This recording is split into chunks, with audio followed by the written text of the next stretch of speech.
C'est l'été, tu te rends compte? C'est trop bien.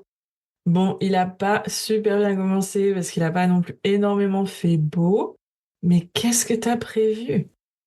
Est-ce que t'as prévu d'aller t'amuser, de faire des bêtises, de faire des cochoncetés?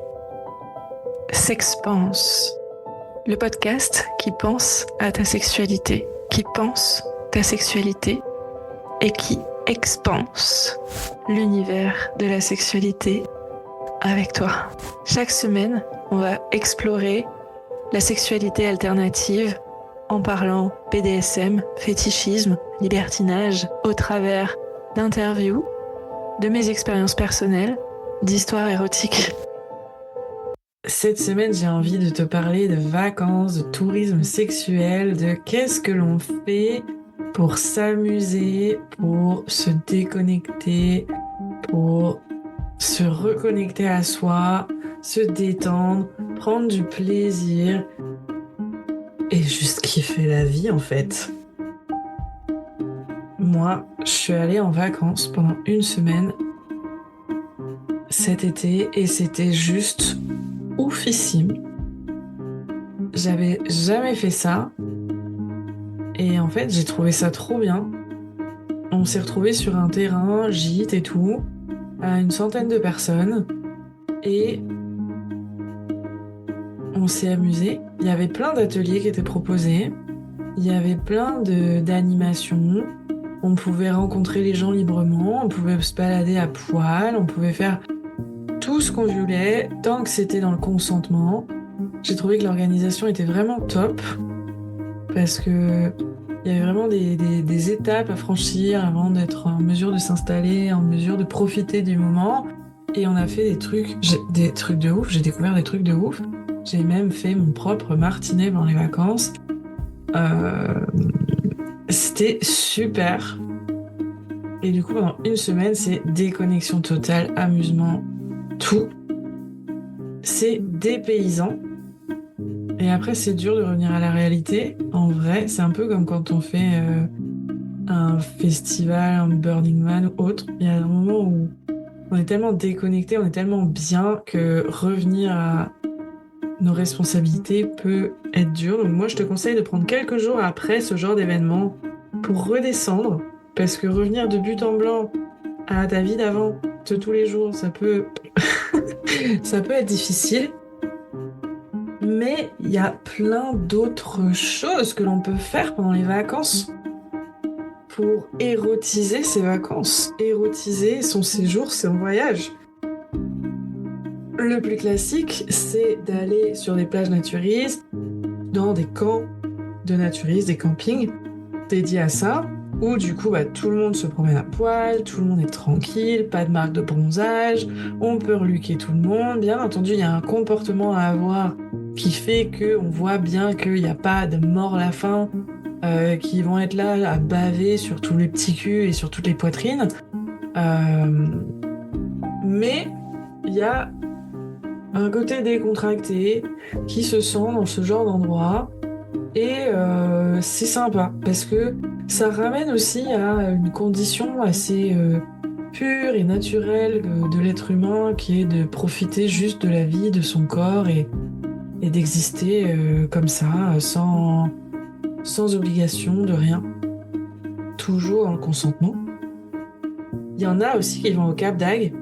Cap d'Agde, c'est un endroit où tous les soirs, il y a des discothèques, des boîtes de nuit, des clubs libertins, des clubs échangistes, des clubs BDSM, où on peut faire toutes les bêtises que l'on veut, rencontrer énormément de gens, il y a des pool parties, il y a énormément de choses. On n'est pas là avec des tonnes de DJ et tout machin.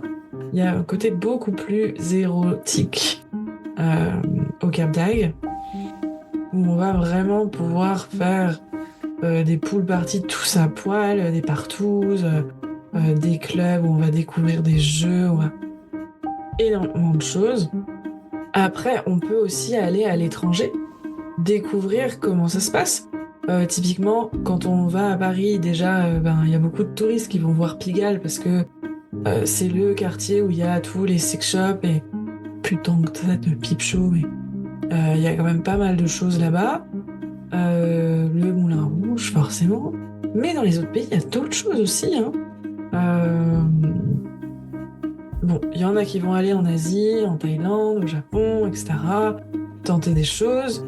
Au Japon, tout ne fonctionne pas comme ici. Donc, il faut bien se renseigner sur les coutumes et les mœurs quand on va dans un autre pays pour ne pas faire de bêtises ou ne pas se retrouver au commissariat en pensant avoir agi en bonne foi et en fait pas du tout parce que ça ne fait pas partie de la politique du pays. Donc hyper important, mais vous pouvez faire plein de bêtises. Ça c'est quand on va faire des grosses bêtises, voyons. Mais on peut faire aussi des petites bêtises en couple, toutes mignonnes, toutes gentilles. Moi, je sais que quand je pars en vacances, j'aime beaucoup me renseigner sur l'histoire du lieu, mais aussi trouver toutes les petites anecdotes érotiques, érosensibles, historiques du lieu. J'aime bien savoir qui a couché avec qui s'est marié où, s'il y avait des choses un peu cocasses, des rues spécifiques pour des pratiques spécifiques, ce genre de choses. Certains guides historiques sont au courant et aiment bien glisser ce genre d'anecdotes. Et je trouve que ça fait des petites visites un peu plus instructives que juste parler d'histoire et d'architecture. En Italie, il y a pas mal de choses et d'anecdotes sur le sujet. En France, il y en a aussi quand même pas mal. Mais dans les autres pays également.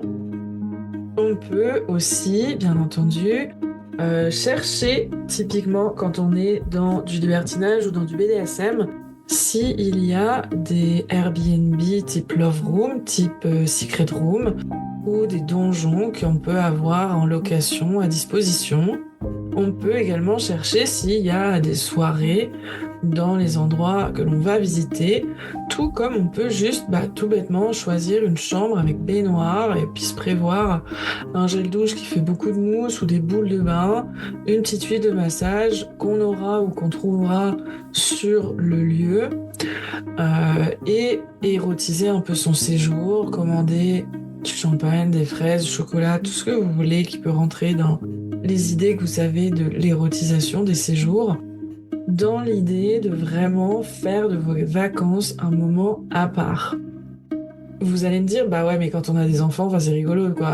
Ils vont manger les fraises, on va boire le champagne, et puis l'érotisation, tu l'auras pas.